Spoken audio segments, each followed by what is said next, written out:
Good morning, good evening, good afternoon. Kirk Newcomb here with Timberwind Capital Partners. Welcome back to Venn Dialogue, formerly Search United. We've rebranded with the interest of sharing not only the perspective of investors who are looking at buying and operating small businesses, but also folks who are trusted advisors in the small business world. Today, we've brought out Nelson Tepfer from ProCFO Partners. He's a really impressive and wonderful guy. We kind of roll in the same circles in New York City and have gotten to know each other through various networking groups. He's shown me a deal or two because he represents some folks that are looking to transition. And I thought to invite him out because Nelson's got a really unique perspective on how business owners can better prepare themselves for the sale of their company. I'll let him explain a little bit of how he approaches his advisory services. But I think the goal today is really going to be to talk about what are some actionable things that you as a business owner can take away from this particular conversation with Nelson, put into motion that are beneficial to you.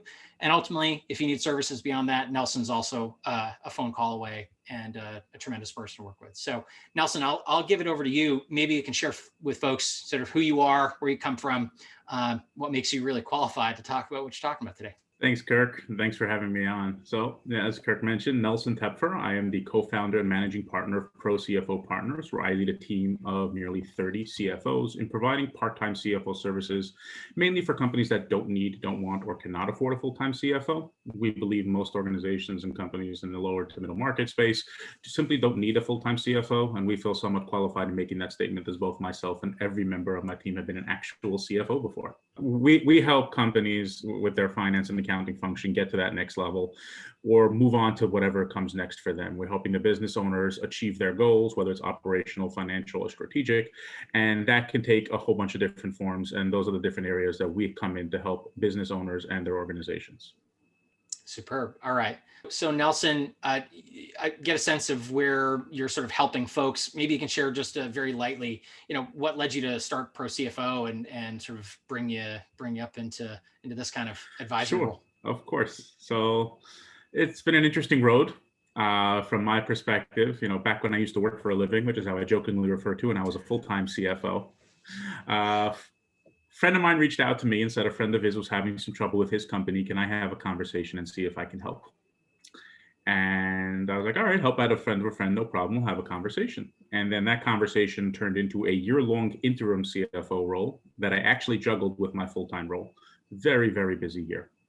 But I found during that year, working with this company, and I use this word very carefully and deliberately, it was so much more fun working that way. I learned an entirely new company, a new industry, and the things which were day-to-day in my previous role is like magic to a company like this. It's like, wow, we can do all of these things. I'm like, yes, we need to, because this is what we're trying to do. So we need to put these things in place in order to actually be able to achieve them. And that was really exciting for me and engaging. So after that wrapped up, I went back to my full-time role, converted it into a part-time one, and started taking on more clients on my own.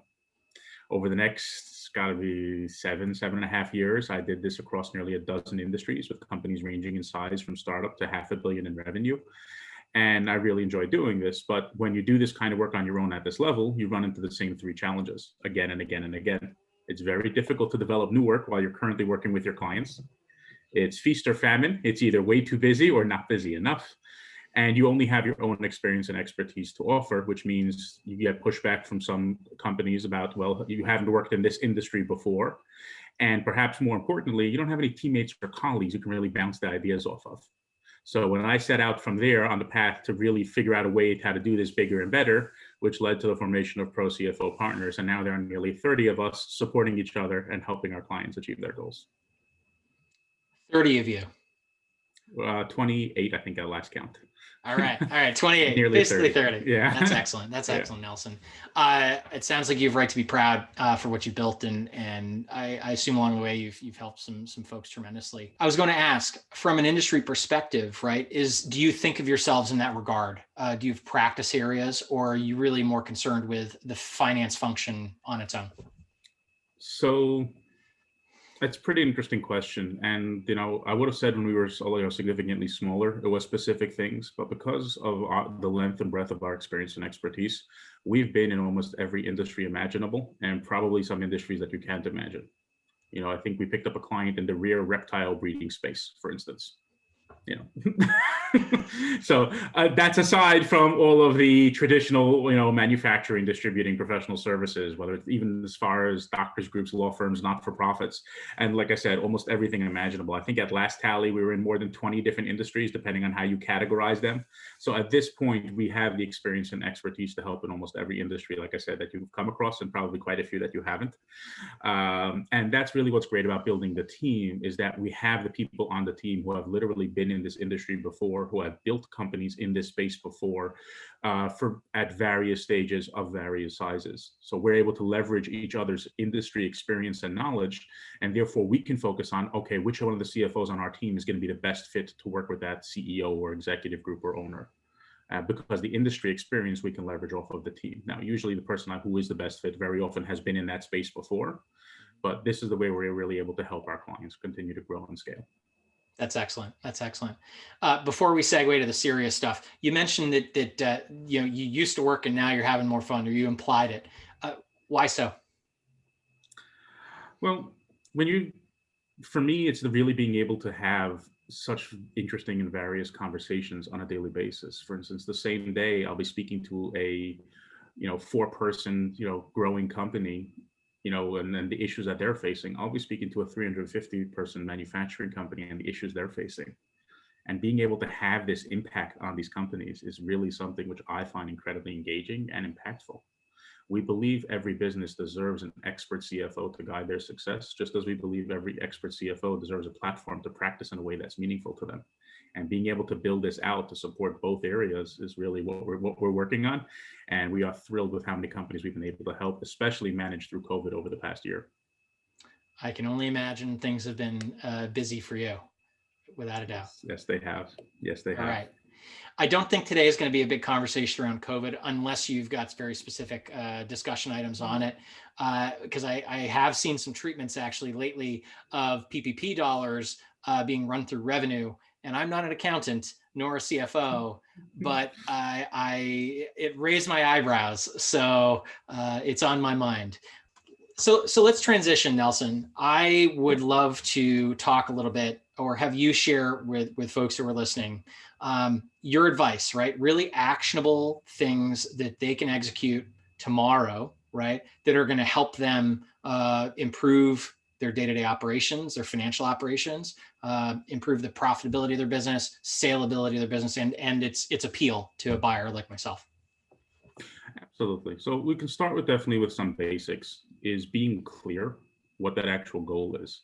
This is true whether you're selling your business, or whether you're just growing your business, or whatever that goal means to you. What probably is most important is to get really clear on the goal. And the goal from our perspective is not a number. The number is the measurable target of the goal. But the goal that you have, what you're actually looking for, being very clear on what you're defining, how you can define that, and especially defining that over a period of time, whether that's 5 years, 3 years, 1 year, 10 years, whatever you're comfortable with building out. For instance, you may think of this as, okay, I want to sell my business for $50 million, in 3 years. For instance, that is a combination of a bunch of different things, but we look at the $50 million, the 50 million number, as that's a measurable target. So let's get an understanding of what their actual goal is. Is it legacy? Is it lifestyle? Like, what is this business owner actually looking for? Because the steps you need to take to build that company that is ready to actually go through that will vary depending on what your goals are. Meaning, if legacy is more important to you, or then you may be some type of ESOP ownership where you transfer it, or some other type of transfer to a family member, because you want it to remain in the family business so you can continue to build that legacy. When we work with clients in 3rd, 4th, 5th generation family businesses, where that is a really important part of it, perhaps even more so for them than just strictly a bottom line number. On the other hand, we've also seen where it's like, no, I want to maximize that sale number because I don't have other families in it. We're tired of running this business, and we want to actually start putting the steps in place to move on to something else. So for them, it becomes, okay, what do we need to put in place to make this the most appealing business to a buyer? Some of that process is, well, what does a buyer mean to you? Does that mean it's some type of private equity? Does that mean a private buyer? Does that mean some type of roll up that someone in your industry is doing, whether it's vertical or horizontal? What does that look like to you in what you want to happen to this business? Some business owners, they don't care. They just say, okay, great, get me the highest number of whoever's gonna pay it. And there are various circumstances where that's a great way, where we get what that means and therefore the steps to take to build that.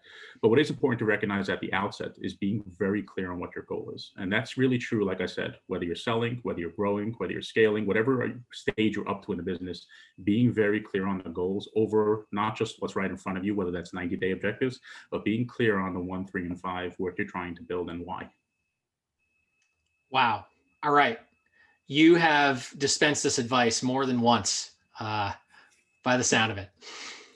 We have, and we've been involved in many of these conversations quite often, because from our perspective, when we work with our clients, if they are trying to sell their business, very often we come across this, and Kirk, I'm sure you've run into this as well.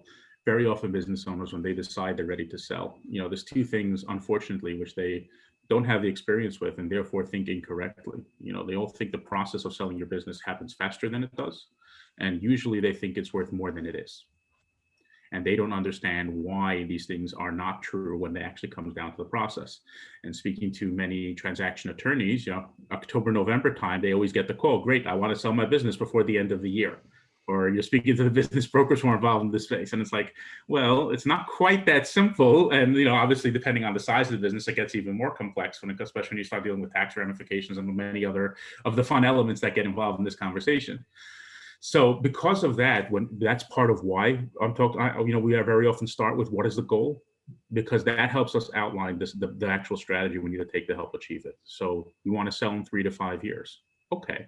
What are the processes we need to build in place to make this something which is scalable or you'll get a higher multiple on? Whether that's trying to minimize you as a business owner, your involvement. I remember speaking to a serial entrepreneur who's probably been in 12 to 15 businesses. And he always said he knew it was time to move on. He created a metric around it when his involvement was 4% of the business. It's always started off at 95 or not between 95 and 100 because it was just him when he started these businesses.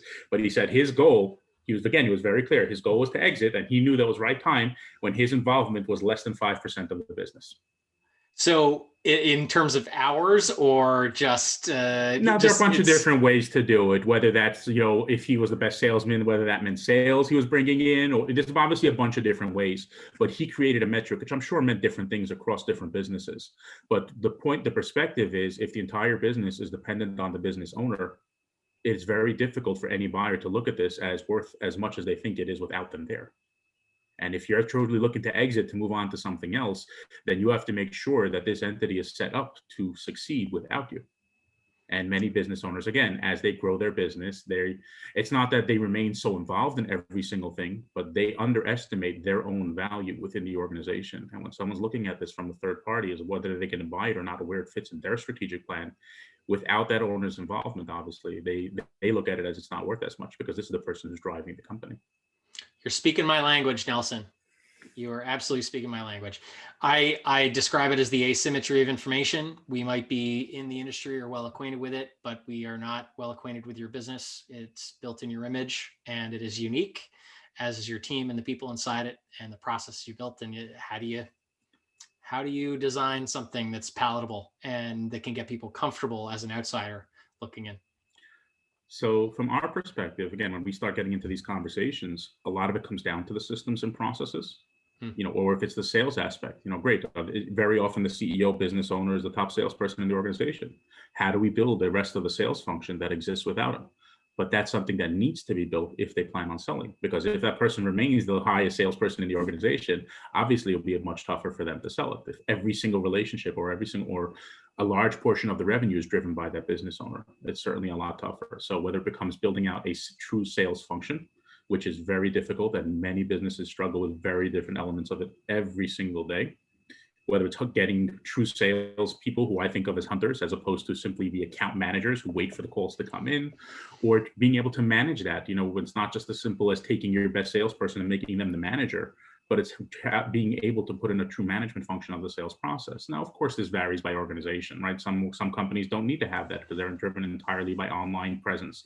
But obviously with those types of functions, it becomes down to, again, building out those systems and processes that will exist beyond your own involvement.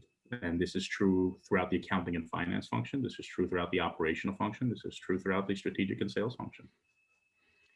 What I'm hearing here, Nelson, is a couple things. One is, let's start with a goal and work backwards and design whatever how the sausage is made in the middle, right? Let's design that in order to achieve the goal. And then what I'm also hearing is actually, ProCFO Partners, or being a CFO that's in an advisory capacity, isn't just about how to get better information into QuickBooks. It's philosophical, it's process oriented, it's qualitative. It sounds like it's hands-on and sort of how do you say, how do you say? Multifaceted. Multifaceted. Yes, you want to see across the business. Absolutely. And we almost need to have that impact. For instance, going back to some of what we talked about earlier and how this plays out, once we get clear on those goals, we can develop what we're reporting on as to how well we're working towards achieving the goals. I remember having a conversation with a company and tells me, this person in the organization, this is the person who gives me the KPIs, what we're measuring it. And I said, great. So they told you what they were for last period? Yeah. I said, good. Do they tell you what they should be? And you see this business owner almost have one of those light bulb moments. He stares up for a moment and then starts quickly writing notes on the side. Because from our perspective, developing the right KPIs, knowing where they should be we set them in line with the goals that we're saying. For instance, if we know we need to build this system or process in place, for instance, because they want to get to this number in valuation, so they can get to this multiple, so they can get to this person's role in the organization is being shrunk down to a size where it's no longer as impactful. We need to develop some type of measurement around it that says how well we're doing towards achieving this. We have to come up with a strategy that's actually going to go do all of these things. And we have to measure the progress. I think it sort of dovetails into the conversation, right? That there's a lot of business owners I feel are certainly have the wherewithal to say, define these KPIs, but also are at a point in their, in their process of building the business where they're still head down, very focused, working in the business as opposed to working on the business. And you're well equipped to kind of help them lift their head up and see the landscape from the trees. I've had a conversation, and this was actually at this point, I was actually working directly with this client, where I think it was by the end of my first full day of working with them, so my first day I was talking to some of the other senior management team, and I walked back into the CEO business owner's office at the end of that first day, and I said, from what I understand of my conversations today, this is the reason why we've revenue's been flat for the past 3 years. And the business owner thinks for a second and says, yeah, that's probably accurate. And I said, great, what are we doing about it? And just by the end of that first day, we developed, the second day I was there, so we shifted our priorities to now that became one of the top priorities. By the second day I was there, we had developed a plan. By the third, fourth week that I was there, we had already started implementing that plan. Super impactful. Just having a bit of perspective even, right? And a bit of a playbook to go execute. Absolutely. And speaking of the transaction side, I mean, we have been in that space before on both sides of the table. So we've seen why companies buy. We've seen why companies sell. We've seen what it takes to build a company to sell. We've seen what it takes to, and this is where it gets most fun, is one of the CFOs on my team likes talking about it because he comes from a financial operations background. He says, 90% of the work happens after you sign. And many business owners, depending on which side of the table they're on, do not realize that. There is so much that happens in post-merger integration, when it comes, especially if it's a strategic buyer who wants to actually integrate it instead of just someone who's going to operate it or something like, there's so much that happens after you simply sign on the dotted line. And it's not just, okay, great, that's it, I made it, I'm done. So being aware of what it means after that is a very important part of the conversation as well. And how to design that. I made a proposal yesterday. I hit the send button at 5 p.m. I was very excited to a new opportunity I'm working on. And part of my proposal was actually, because I'm an operator looking to step in and help them out of the business, I proposed a 120-day timeline. I'm happy to abbreviate that timeline as much as possible because they've actually had the foresight and probably have consulted with somebody like yourself, or I'm not even sure what's kind of feeding that, but they have been handing over responsibility to other people. So they are not a dependency anymore. And as part of my offer, I said, I'm happy to shadow you as well, leading up to the signing of our purchase agreement during a diligence period, so that I'm aware of some of these key items that I can grab the reins and run with it immediately. But those are sort of unique scenarios where you have to design them sort of as you go, right? And it's case dependent. That makes sense. Absolutely. Some of it is simply educating on the actual sales process. I mean, we've seen deals fall apart because the seller didn't know the steps involved. When the buyer started asking for certain things, they just got scared and said, well, no, we're not giving this to you. We don't think we need to do this type of thing. So some of it is really just making sure they fully understand what's involved. And that was, a pretty sizable deal, well into the 8-figure deal, size-wise from what they were talking about. And it was a couple who had built a business over whatever number of decades. They were getting up in age, and they decided they wanted to move on to bigger and better things in their lives, or just enjoy what they built, which is very reasonable and makes a lot of sense for many people. But because they didn't know the steps involved in the process, and they weren't working with the advisors who had been through this, or they had not filled them in on all the details or steps, that deal in particular fell apart for no other reason. It's how you feel about it is important, and it needs to be on both sides. Absolutely. And I'm an advocate for introducing a third party who's unbiased, because I know that at times if I'm doing direct outreach and I speak to someone, I am happy to share how I see the process and educate as much as necessary. But if you're on the other side of the table, they look at you,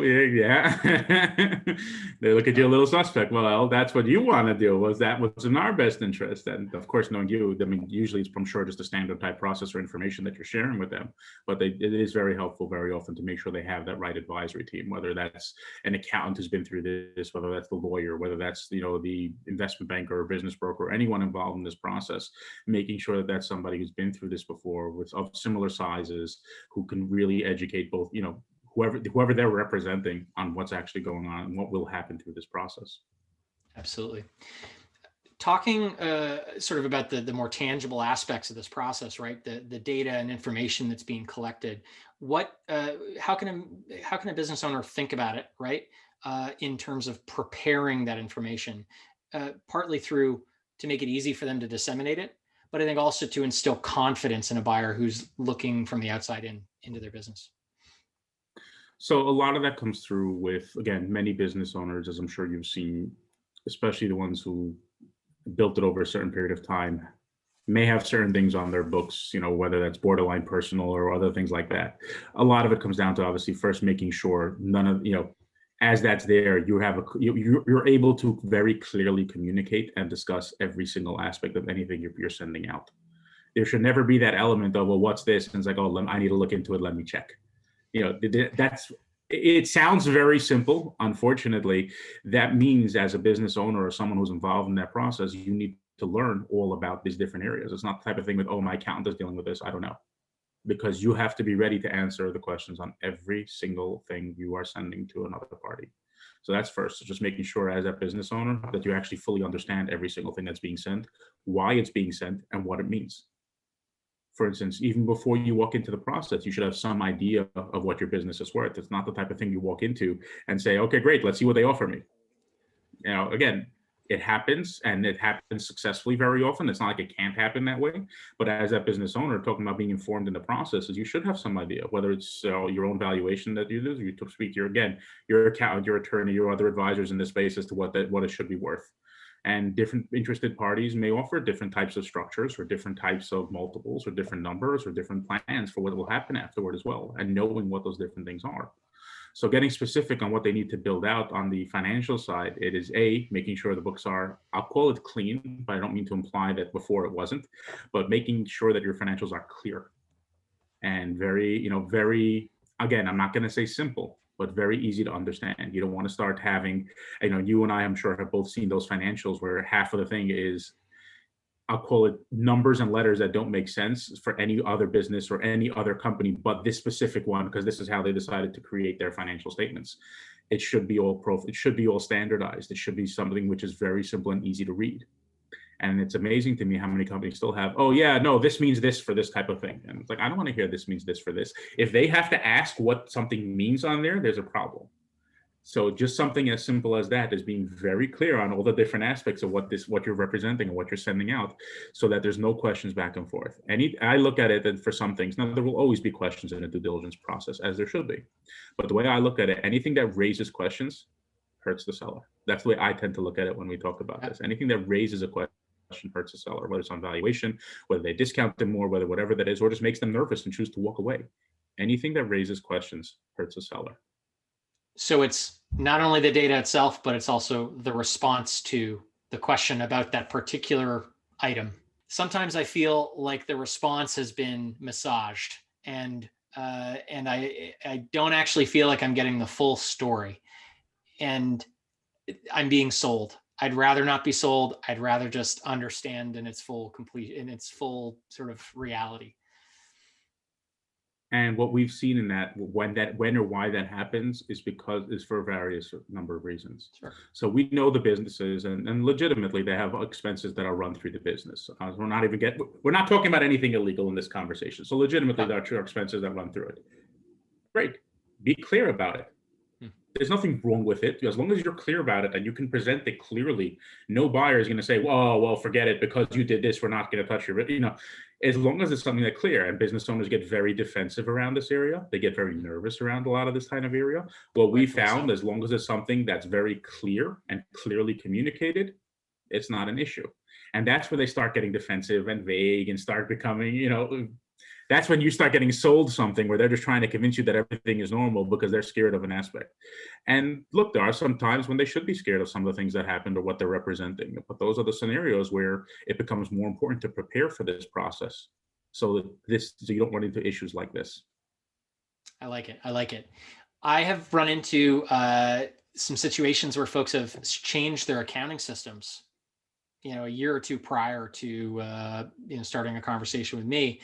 And I've always found that a bit challenging from my perspective when I'm trying to do sort of an initial level of diligence where accountants haven't been pulled in, or somebody in your capacity hasn't been pulled in to help me make sense of that.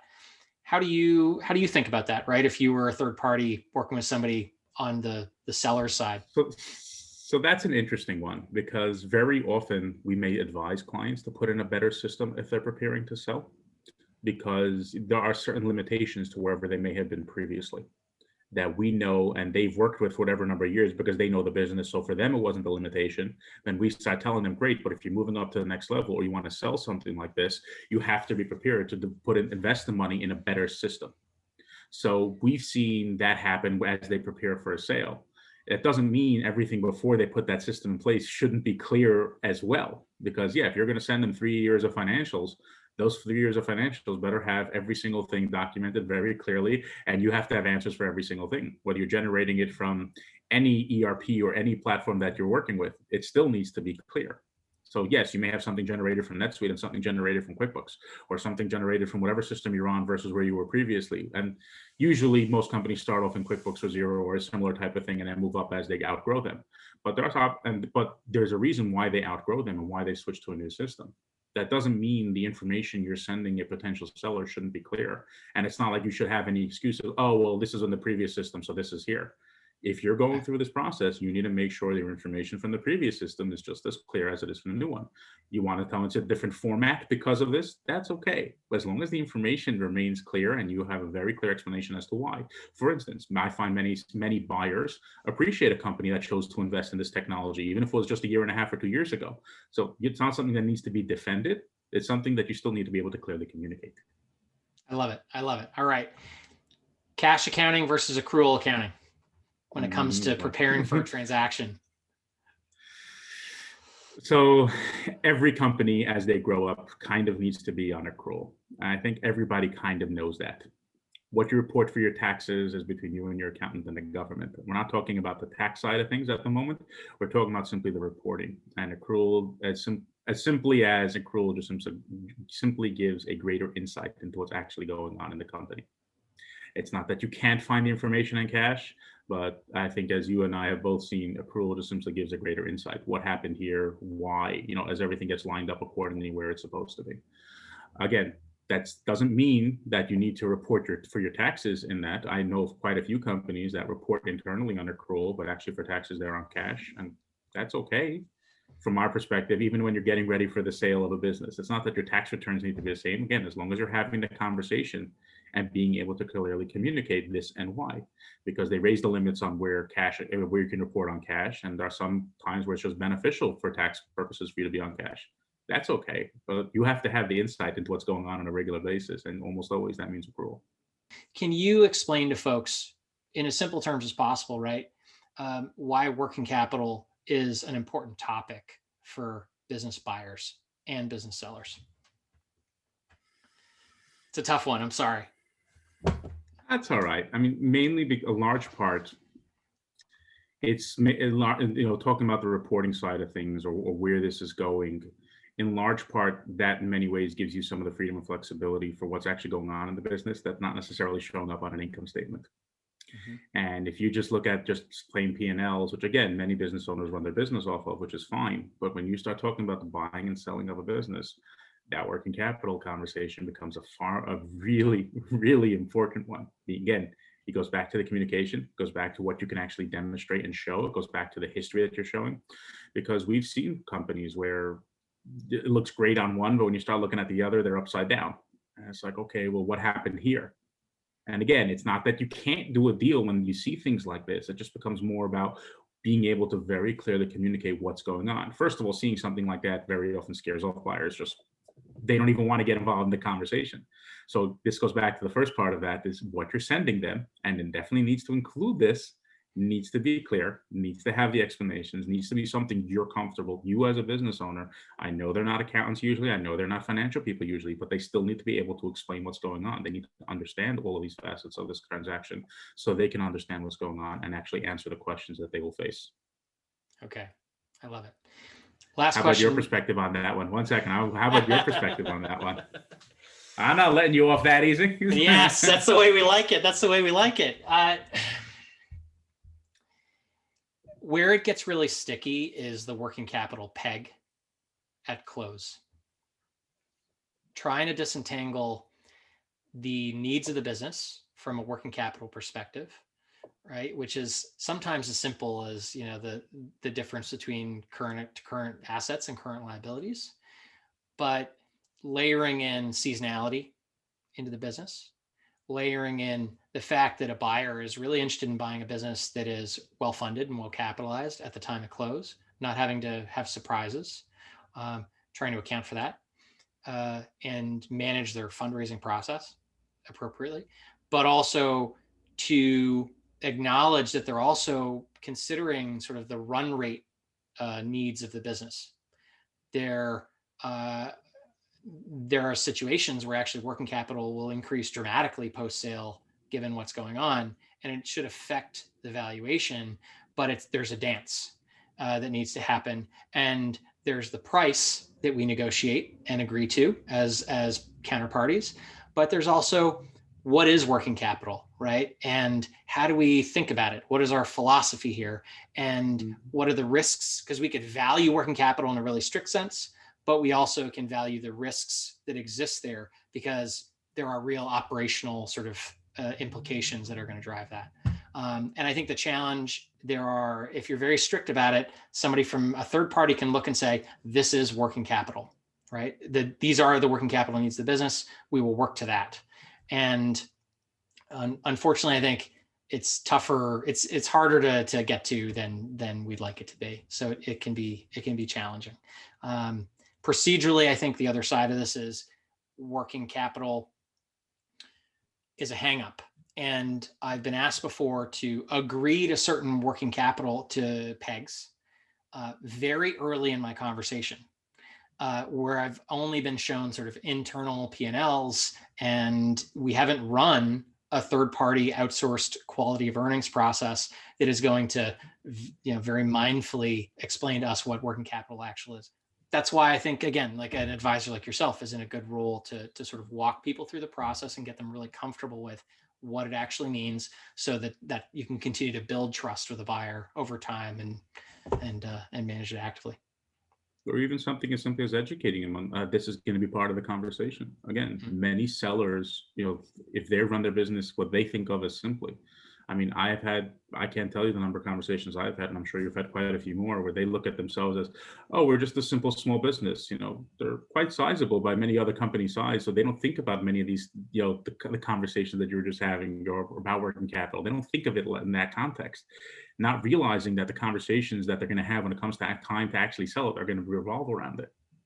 So sometimes it is just the education in the process to know this is what the business shows. And they're looking at it, well, I made this amount of money off the business for the past 10 years. Of course they're going to pay me this amount for it. And it's like, yes, you did. But at the same time, this is what's being represented with the information we have. We need to be very clear that this is the way they're going to look at it. So how do we prepare for that conversation? How do we prepare for those steps in the process that we want to get to in 2, 3, 4, 5 years time from now to make sure that it's showing what we want to get you the number that you're looking for?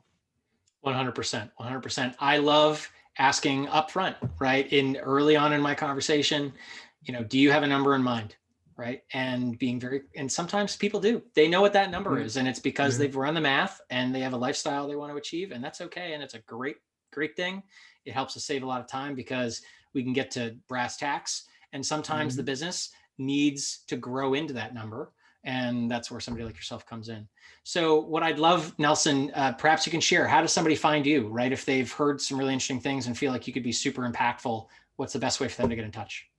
Sure. You can reach out on our website, www.ProCFOPartners.com. You can reach out to me directly via email, nelson.tepfer@ProCFOPartners.com. We're happy to answer any questions or just advise in any way we can to help a company. Superb. All right, Nelson, you're an awesome guy and clearly a wealth of knowledge. I'm really appreciative of your time today. Thank you for sharing what you know, and I'm looking forward to working together on something here. It'd be a nice. It'd be a pleasure. Thank you, Kirk. Thanks for having me on.